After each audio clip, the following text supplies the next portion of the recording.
बोल श्री कृष्ण भगवान की जय। अर्थात चौथे अध्याय का महात्म्य।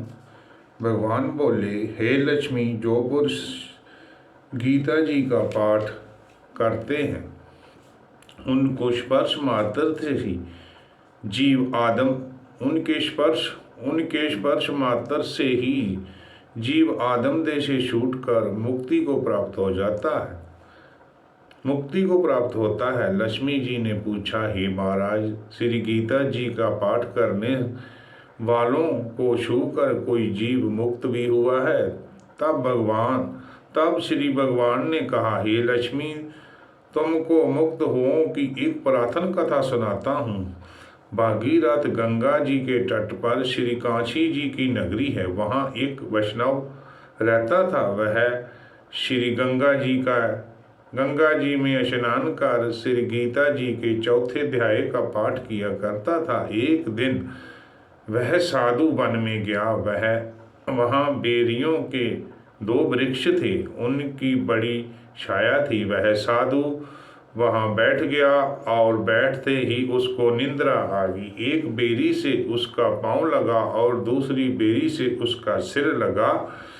वह दोनों बेरियों आपस में कांप कर पृथ्वी पर गिर पड़ी। पत्ते उनके सूख गए। परमेश्वर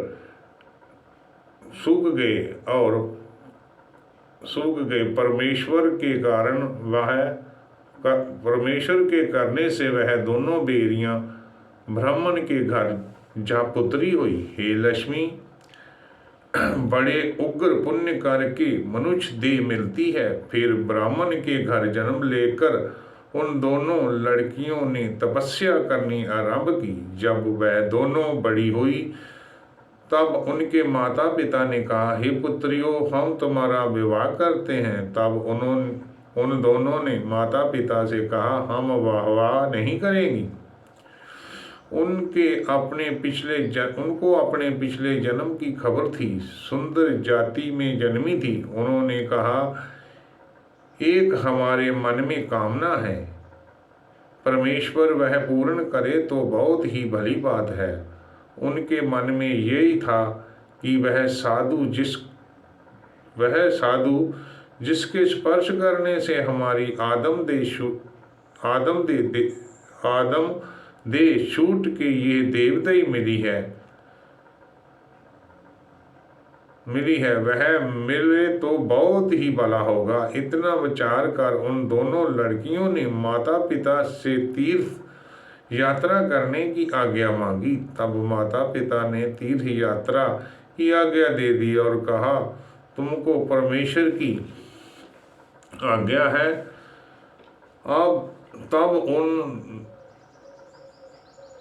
तब उन दोनों कन्याओं ने माता पिता की चरण वंदना कर गमन किया।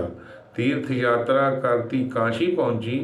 वहां जाकर देखा तो वह तपस्वी बैठा है, जिसकी कृपा से वह बेरी की देह से छूटी थी। तब दोनों कन्याओं ने चरण वंदना करके विनय करी, हे संत जी,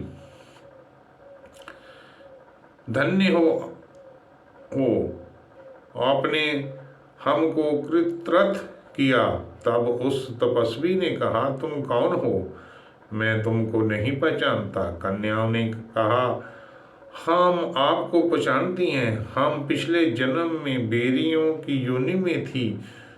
तुम एक वन में आए तो तुमको बहुत धूप लगी थी, तब बेरियों की छाया तले आ बैठे। लम्हासन होने से एक बेरी को आपके चरण लगे, दूसरी को सिर लगा। उसी समय हम बेरियां की देह से मुक्त हुई। अब हम ब्राह्मण के घर जन्म लिया है, ब्राह्मणी हैं और बड़ी सुखी हैं। तुम्हारी कृपा से हमारी गति हुई। अब तपस्वी ने कहा, मुझे उस बात की खबर नहीं थी। तुम आज्ञा करो कि मैं तुम्हारी क्या सेवा करूं। तुम ब्राह्मण रूप उत्तम जन्म श्री नारायण जी का मुख हो।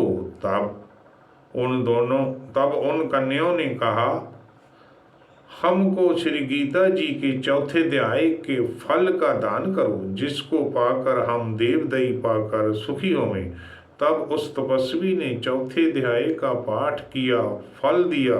फल देते ही उनको कहा कि तुम आवागमन से छूट जाओ। इतना कहते ही आकाश से विमान आए और उन दोनों ने देवदयी पाकर वैकुंठ को गमन किया। फिर तपस्वी ने कहा, मैं नहीं जानता था कि श्री गीता जी के चौथे अध्याय का ऐसा महात्म्य है। तब वह मन वचन कर्म कर नित्य पाठ करने लगा। श्री नारायण जी ने कहा, हे लक्ष्मी, ये चौथे अध्याय का महात्म्य है जो सुना है। बोल श्री कृष्ण भगवान की जय।